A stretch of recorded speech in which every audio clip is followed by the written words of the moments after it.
back to my channel. In today's tutorial we will be making this ear warmer or headband. It's quick and simple, very easy tutorial, and it makes a very beautiful gift. So this is worked in a single crochet back post stitch, and I just added a button right there in the center to give it a little bit of a detail. May look complicated, but it is pretty simple. And if you want to see how I made this, stay tuned and we'll get started. Okay, for this tutorial I am using my 5mm hook and some 4-ply worsted weight yarn. So you're going to start with a slip stitch. First you want to leave a tail. And you're going to need that tail to sew in your to join the two sides, because we're going to be making it widthwise. So we're going to be working across, building each row until we get to the length that we need to go around your head. So let's start with a slip stitch. Leave a tail, a long enough tail, not too long, not too short, and start with a slip stitch. Okay, and this is just some yarn I picked up off of, I got online at AliExpress. I'll leave a link in case you want to know. Okay, so I'm going to chain, let's go 16. 1, 2, 3, 4, 5, 6, 7, 8, 9, 10, 11, 12, 13, 14, 15, and 16. Okay, so I didn't count the first loop down here. I didn't count that. I added 16 to that. So if you count that one, you should have 17. So I'm going to skip the first stitch after my hook, and I'm going to go into the next one, and I'm going to do one single crochet in each of the next stitch across for a total of 16 stitches. And this will basically be your plan, be your pattern all the way across. It will just be one single crochet in each stitch all the way across. The only difference is when you get to the second round, you would work in the back post of each stitch as opposed to the front post. So let me just show you. This thread is so hard to work with because it keeps unraveling. But it does come out really fluffy. Okay. Just go ahead and do one single crochet in each stitch all the way across. Okay, so I'm coming up to my last chain space right there. I'm just going to do one single crochet into that spot, like so. Now you're going to chain one, turn the work around, and with the top of the chains facing you, you're going to do one double crochet into the first stitch, but only into the back loop. So like so. Pick up just the back loop and do one single crochet.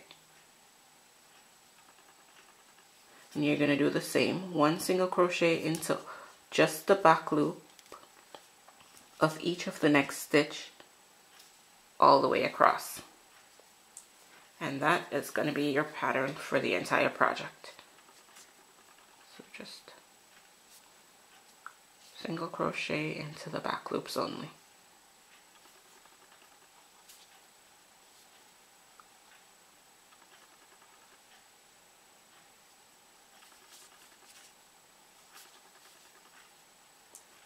All the way across until you get to the very last stitch.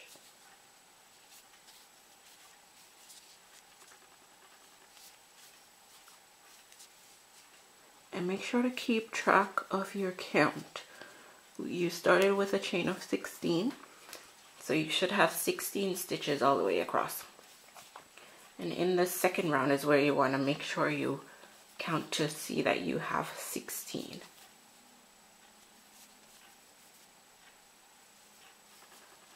Okay, so I have 1, 2, 1, 2, 3, 4, 5, 6, 7, 8, 9, 10, 11, 12, 13, 14. So I'll put number 15 right here. And then this little loop that's hanging on the side, right there, that's where I'll put my 16th stitch. Okay, and now you're going to chain 1, turn the work around, and do the same thing. Make sure you are looking at the loops from the top, and in the very first stitch, you're going to do 1 single crochet in the back loop of that stitch. And you're going to repeat that in each stitch all the way across. And that's the pattern. So just a single crochet in each back loop all the way across.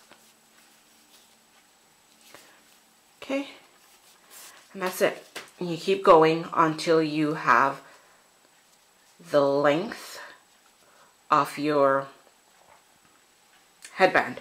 And when I say length, I mean you keep going, so you keep building each row by row until it can fit around your head without having to pull. Okay, so this is what I have so far. I've measured it around my head, and it not too loose, not too tight, and this is what it is so far with all the rows that I've done.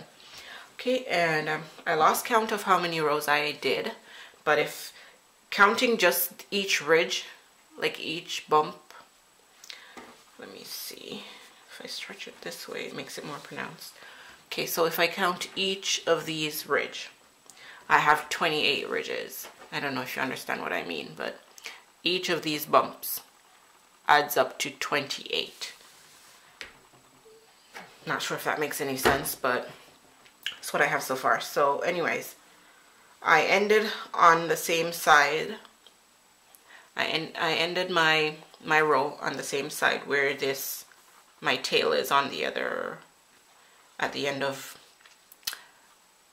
where I began and I left the tail, I ended on the same side. So this tail and this tail are on the same side for now. Okay, so at this point you're just going to join the two sides together.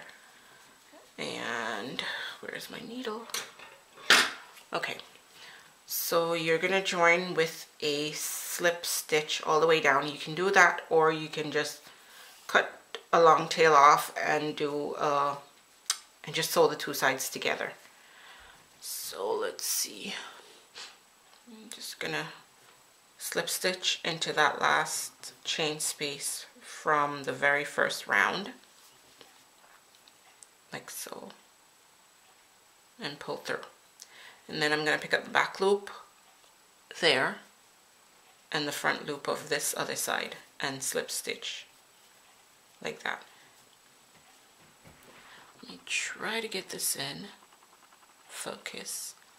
Okay, so last loop on this side, front loop on the other side, and slip stitch all the way through. And you want to keep doing that all the way to the end, joining both sides together, just like this. Okay. So back loop of this side, front loop of this side. Why am I doing it like that? Because when I am done, I want it to sit flat. I don't want it to have a bump going down the middle. So it kind of makes the two sides a lot more seamless than having that braid down the middle that shows where it's joined. I'll show you what I mean when I'm done. Okay, so I'm coming up to the end of this round. Oops.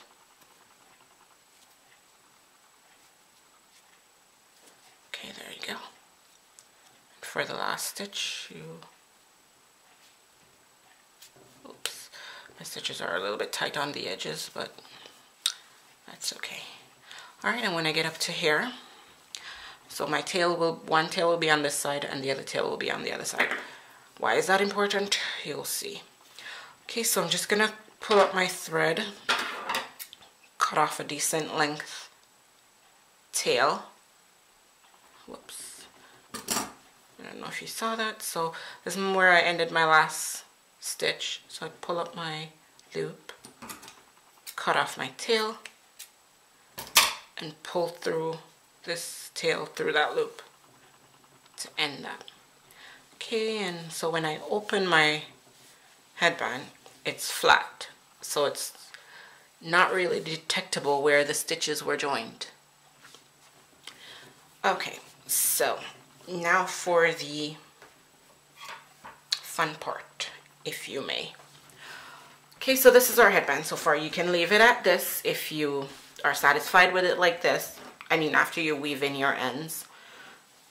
But to get it to this point, to get it to this point, here's what we'll do. Okay, so for this you will need your tapestry needle or yarn needle of some sort. Okay, and I'm just gonna string this needle with my yarn. Okay, and you're gonna just go through over and under, right down the center. Over and under, over and under. And pull through on the other side. Okay, and then for the next tail that you have on this side, you are gonna do the same thing. So you're gonna string the needle.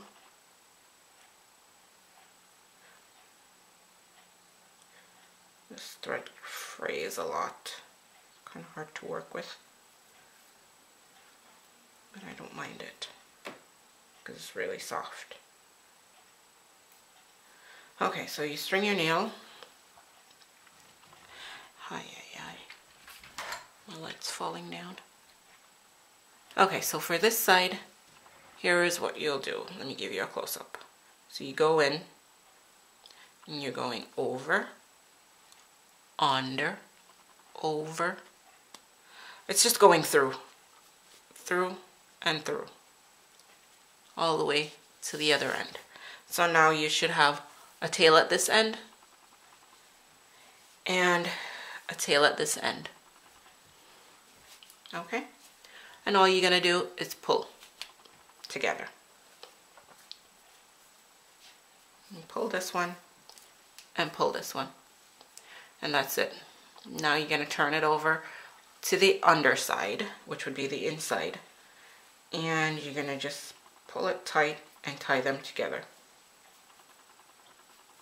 Tie them off together like so. Give it a double knot to secure. And that's it. Okay, so you can stop here if this works for you. And you don't want to add a button or anything, because this does look pretty cute on its own. All you have to do at this point would be just to weave in your ends. If you want to be fancy, you can go ahead and add the button right there in the center. Just add a button right there to give it a little bit of a pizzazz. Okay, just add a button to give it a, you know, a nice little finishing touch. Okay, and for that, you will just need to string your needle with one of these threads. That's why you want to leave off a decent length tail when you're finished your work. You just go up through the center, find the center here, find the center of the work of the middle right there. Pull your thread up, attach your button. Go back down through the center, and you'll run that through maybe a couple times to secure it. I like to go through only twice through the button. I go up and go through the button again, and then I'll go down through the center one more time.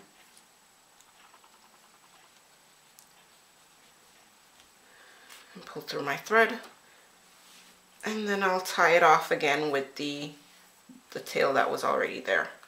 I'll just go ahead and make 2 knots to secure it. Okay, and at this point you can just cut your tails off, or if you want you can just go ahead and weave them in. Okay, and once you weave it in, there is your finished product. Okay, so this is what the finished product looks like. I think it's super cute. This is the pink one I made first. And I think they are so cute. And you can, like I said, you can go with or without the button. Totally up to you how you want to rock it.